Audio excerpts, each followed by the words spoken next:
Suck me, beautiful.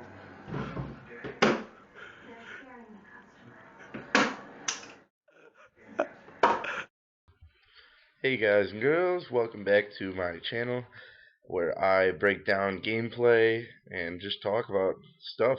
So let's get into it. Today I'm talking about Roblox.com and Call of Duty Black Ops 2. So, earlier this week I was just goofing around, stumbling through things on the internet, and I found this thing called Roblox. And what I thought it was originally was this game, this first-person domination type game. But it turns out Roblox is a game website that has all sorts of content, tons of genres. It looks like gamers are developing or modding existing things that they have, which is kind of cool. So here I'm playing this first-person shooter game, and it is actually really fun. I didn't have Call of Duty Black Ops at the time, so I was kind of getting out my first person shooter rage. And it's not like the tightest game, but it's really fun if you get into it. And I certainly did. Um, so that's basically all there is on Roblox. That's what you're going to be seeing is the gameplay, is the Roblox in the background. Just try to get some good clips just to give you guys something to see. And maybe just check it out. I'm going to put a link in the description. And if you guys are interested, check it out. There's a ton of stuff. So it's if you don't like this, there's all sorts of fun games that they have. So check it out. It's worth a shot. I know I enjoyed my time checking it out. So guys, Black Ops 2, really excited about that. It came out. I was a huge fan of Black Ops 1, the first Black Ops. I don't even know how to refer to it anymore. Black Ops, I guess. I hope everybody knows what I'm talking about. But Black Ops, back when it came out, I just loved it. It was my first true Call of Duty game, and I loved it. I got to 15 prestige, all 10 classes, gold guns, all that good jazz. But not just because I was addicted to it. It was a great game, lots of fun stuff, and they brought a lot of good things back from Black Ops.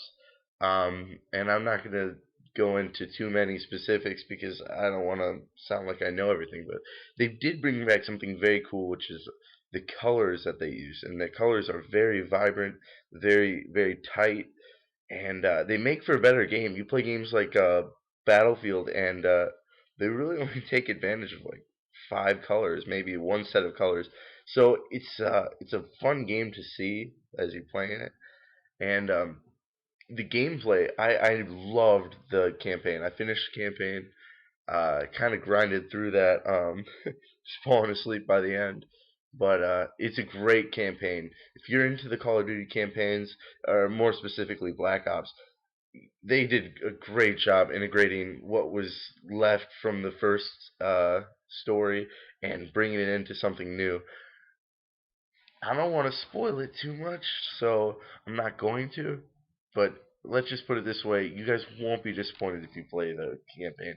There's lots of fun new ideas that they brought in because since it's a future game, somewhat future, um, they have a lot of cool things that they can put into it and they can put out. And I really had fun. There were times where I was sending a text to somebody and saying, "Oh my God, can you believe this? This is what I'm doing right now. It's insane." A lot of fun. You guys should definitely try out. I know there's a lot of people, my girlfriend included, who just jumps right onto multiplayer, but to really appreciate it, you should check it out because the campaign they put a lot of thought into it. It's obvious, and the designs for a lot of the stuff are fantastic. Real cool thing that they did aside from um, regular campaign leveling is they have these things. They're I'm just gonna call them missions, and you have a strike force, and you have to command them. You have to command them, sort of like you would in ODST, but you can also go down and you can take command and be whatever unit you have on the field. So you here's a scenario: you have five guys, you have a turret, and one of those claw guys, which are the crawly tank things that are really hard to destroy, and you can control them, sending them to different things to defend different objectives, attack, and then if you feel like they're not doing well enough, which usually they don't, the soldiers are awful. You pretty much have to control the soldiers, or you can guarantee they're gonna die. But if you control it, then you get more successful with it, and that's the cool part about it. So you should definitely check it out. Campaign is worth it. I don't even want to get too far into how good it is. You just have to see it for yourself. Now, another thing that you might be interested in is what I think of the multiplayer, which honestly, guys, I don't want to say hated because it's a strong word, but I did not enjoy Modern Warfare 3. Aside from the campaign, the story was cool. You know, it's Call of Duty. They do a pretty good job with that. But the multiplayer was I don't know. I just couldn't play it without being frustrated. And I'm not saying, oh, I'm doing bad, I'm gonna rage. I'm saying more, I just didn't enjoy it. I didn't come away with the Modern Warfare 3 multiplayer experience saying, you know what, that was fun. I really enjoyed that. And I do get that from a lot of games, but I did not get it from Modern Warfare 3, and I desperately wanted it, but I just didn't get it. Um, Black Ops 2, I can't say too much about it because I've only played, I don't know, I've only got about 500 logged kills. So I haven't played it a lot, but I played it enough to get the feel and the gist of it. And I just want to say I love it. The guns are fantastic. I really like that. I was worried what they were going to do about the whole gun scenario because, oh, here I flashbang that guy. So just so you know, that's flashbang. That's why he's standing there like an idiot. Anyways, what was I saying? Guns. Yes, guns. The guns are fun. I was worried that they were going to suck and that they were going to go out on a huge limb with the way that the guns were working, but it really seems like they had some inside information because everything I'm seeing in terms of the weaponry looks fairly realistic. I wonder if they had some sort of an uh, inside guy who talked to them and gave them ideas for the guns of the futures. Maybe it was like they talked to Browning or Ruger or somebody who knows what the guns are gonna be looking like in the future. Regardless, looks great, and I'm happy about the guns. And also, I don't feel like there's many instances where these guns are I'm getting killed and I'm saying, oh my god, that guy just outgun me because he has a way better gun. And things like that happen. Uh, MP7, you get shot across the map by an MP7. That's ridiculous. And you know what? When that happened, you were. I know I, for one, was pissed. Or just when an MP7 would do what it did in Modern Warfare 3, just an overpowered gun. Even the P90 arguably could be put in the overpowered category. But I think they balance things very well, and I think it comes down to what you're going to be doing with the gun. So if you find a gun that suits your playstyle, I recommend sticking with it because you're going to be very successful if you go with something that you like. Also, the maps. Maps, I would say, and I know I'm not putting a grade on everything, but maps, 8 out of 10 for now.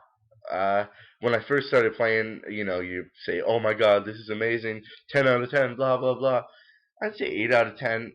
Really cool designs. Again, they have really cool concepts. Thing I don't like is sometimes I feel like there's only 3 routes. And, you know, that's a common theme in first person shooters, but it's very difficult when there's 3 routes and you're playing a team that has designated positions where they know exactly where they're going to be and they're covering it. It makes it really hard because then it comes to outgunning somebody who's already pretty much ready for you. But great maps nonetheless. Really cool stuff integrated. They have very fun different levels that stem off of the campaign, which is another reason I play campaign before I really go to multiplayer because I like being able to appreciate what I'm seeing. What I mean is, oh, I recognize something from the campaign or a mission or whatever it may be. It's fun to recognize that for me. And you know, I always say this to my girlfriend: if you're going to play Modern Warfare multiplayer, it gives you an advantage to play the campaign or even combat training. I heard a lot of great things about combat training so far. That the AI is really intelligent, and even though it was pretty good in the first Black Ops, they really took it to a whole nother level with this combat training. Uh, what else is there? Oh yes. Well, I'm not going to be putting out as much new content or playing games at all, for that matter. Got a lot of homework and studying and really grinding to do here. So bear with me. I wish I could do this full time, play video games and put them on the internet. But alas, fate is not on my side. I'm not one of those amazing commentators, YouTubers like Woody's or Lefty, Minnesota Burns. But it's cool. You know what? I enjoy playing the games, and I'm gonna keep playing them. I hope you guys like this video. Check out Roblox. There's a lot of cool stuff on there. Scary games, sim-like games, and they're all with the same style. So I hope you like that. You can go into third-person mode if you really wish to do so. But check it out. Um, you can sign up and make your own name, which isn't hard to do, and they don't send you a bunch of crap. And the community is pretty nice. I really didn't have an issue with anybody at all. So everybody's helpful. It seems like everybody's a developer too, which is quite cool. There's a good kind of conglomerate of talent in that area. So thanks for checking out my video, guys. Check out some other ones too while you're here. There's World of Tanks. There's a little bit of RuneScape. I still have a lot of content that I would love to get up. I just don't know how I want to do it yet. So keep in touch, guys. Subscribe just so that I have something to go off. See you later.